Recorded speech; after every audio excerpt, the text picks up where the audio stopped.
All right, folks, Yishai Fleisher here, broadcasting from my Hebron studios. Great to be here. One of the things I really like about the Trump administration is that it's an administration. I mean to say, not just one guy, not just Donald Trump, who's a charismatic, common sense thinker who's pro-Israel, but rather he's surrounded by people who share his values and certainly share pro-Israelism. I want to highlight a few of those people today. First, Elise Stefanik. She was a congresswoman, now is U.S.'s ambassador to the United Nations, and she spoke at CPAC, which is the big conservative conference, and she had a lot to say about Israel. Let's watch that, but beforehand, please subscribe, comment, like our content, and support us through the links below. Check them out. Okay, here's Elise Stefanik. Defend America's most precious ally, Israel.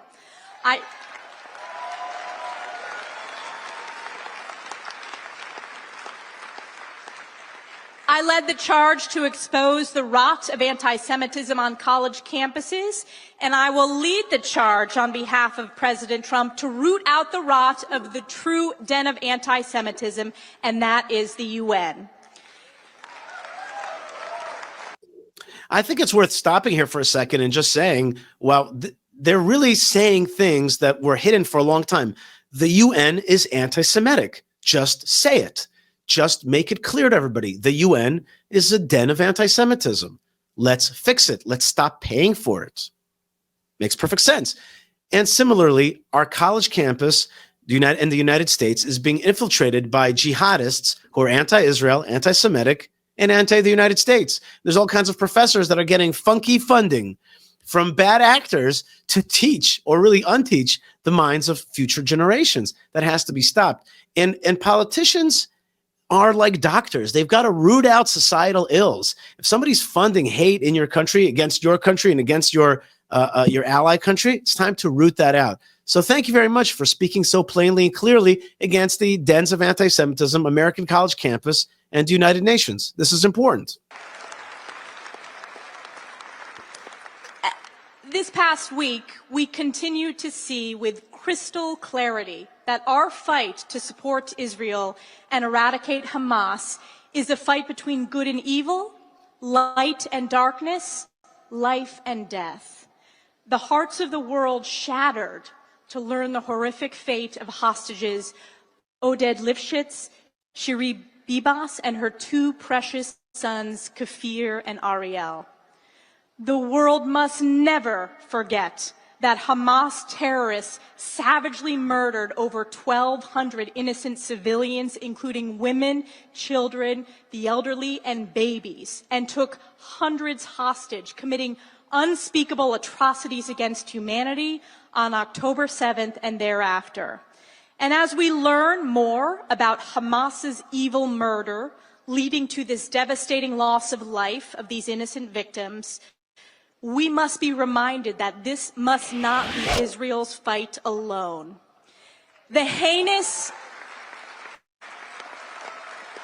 It will never be Israel's fight alone. The absolutely heinous display of Hamas terrorists parading the coffins of murdered Israeli babies and lying about the remains of their mother to the cheers of a barbaric, animalistic pro-Hamas mob is an affront to all of humanity. And it has never been more important to show the world's unequivocal support for Israel, and it is clear that under President Trump's leadership, America stands steadfast in support of Israel and the Jewish people, and we will not rest until every hostage is brought home and Hamas is eradicated. All right, so very important points, not only that like the hostages should come home, which is an important goal of Israel, but I think we also have to make sure that no hostages happen again. One of my problems with the hostages discourse is that it forgets that we have to really destroy these people so that they don't do it again. It's not just about October the 7th, it's about the next October the 7th. So we got to make sure that that doesn't happen again. And I think that Elise Stefanik did a great job there. And she's speaking at CPAC at a big conservative conference, and she's laying out the Trump administration policy: destroy Hamas, destroy jihadism, bring the terror victims back home, the hostages, and make sure that the place isn't left the same way for the next generation. Change it for the better for the next generation. Isn't that what politicians are really supposed to do? Another word for politicians is leaders. And leaders are supposed to make sure that the next generation inherits this world and inherits it even better than the way we received it.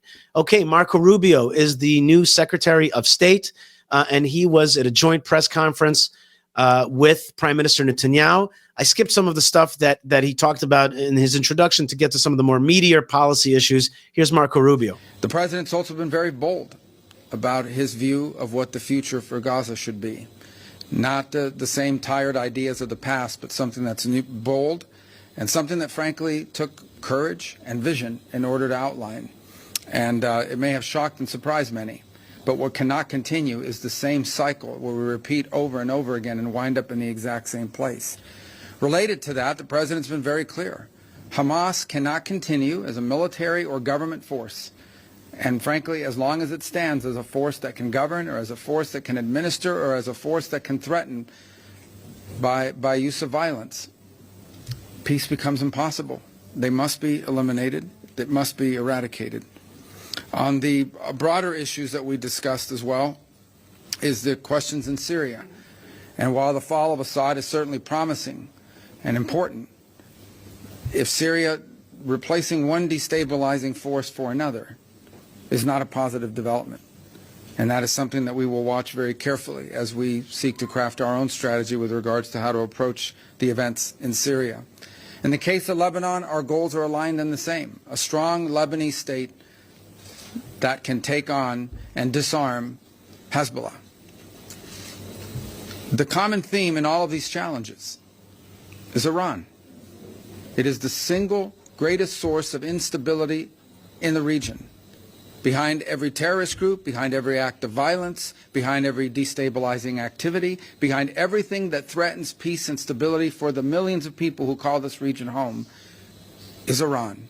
And by Iran, I mean the Ayatollahs. By Iran, I mean its regime. A regime who, by the way, its people don't support. The people of Iran are victims of that regime. And so I think it's important to constantly point that whether we talk about Hamas, or we talk about Hezbollah, or we talk about violence in the West Bank, or we talk about destabilization in Syria, or we talk about any of these issues, the militias in Iraq, they all have behind them one common theme: Iran. And that must be addressed. And there can never be a nuclear Iran. A nuclear Iran that could then hold itself immune from pressure and from action. That can never happen. The president's been clear about that as well. And so I close where I began by reiterating our strong support for our allies, very close allies and partners here in Israel, to the people of this great country, for whom we have tremendous love and respect for everything you're facing, have faced, and continue to face. It is an extraordinary story of bravery. A nation founded in the ashes and in the aftermath of a horrifying crime against humanity, stood from its very inception, from the very day of its birth, against threats from every angle and every corner, and has served as an example to the world of a pluralistic society, a free enterprise democracy, and one that if there were more Israels in the Middle East, more countries like that, the world would be a safer and a better place. And this is what we hope for the region and for our planet. A nation that's always sought peace, but will not allow itself to be intimidated or destroyed by its enemies. And on that front, you can always count on us, as long as I'm in this position and President Trump is in the White House. So thank you. Thank you. Okay, beautiful words by Marco Rubio, Secretary of State, about the alliance and also about who the bad guys really are. He called out Iran very, very stridently. The other party that he didn't call out, which is too bad, because there is another player out there who's really just as bad as Iran. They just play a different role, and that's Qatar. It's amazing how much propaganda Al Jazeera has done against Israel and continues to do against Israel.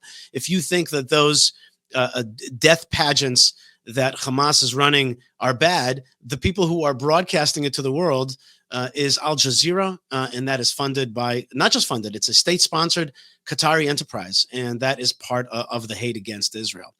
Still, though, I don't want to say the word pleasure because we're really in a war, but it is inspiring to see Elise Stefanik and Marco Rubio stand up against, calling out who the real haters of Israel are, explaining how that's destructive for the United States and for freedom-loving peoples around the world, and pushing back against those enemies and fighting for a strong Israel. And that's what everybody wants. Everybody normal, everybody with common sense wants to see a strong Israel. A strong Israel is actually the solution to the problem. For people like the Biden administration, a strong Israel is the problem. For people like Elise Stefanik, Marco Rubio, and of course, President Trump, a strong Israel is the solution. It is the solution. All right, folks, thank you so much for being with me. You can write me an email, yishai@yishaifleisher.com, and you can support all of our efforts at fightforisrael.org. That's where we beautify the land of Israel, get tractors for the Holy Land. That's where we teach Torah to the world and send out the message of the Abrahamic faith. There's a lot there at fightforisrael.org. And also you could support the show at buymeacoffee.com/Yishai. Finally, let's support our troops by praying for them, by praying for Israeli soldiers and all the people who are the fight for freedom and against jihadism in this world. And let's pray for those hostages to come back home. Please don't let them shut us up. Keep us strong. Let's fight together. Let's fight for Israel, for stronger Israel, and that will be a blessing right back to you. God bless you wherever you are. Stay tuned, stay strong, stay connected. Lots of love and lots of blessings, and shalom.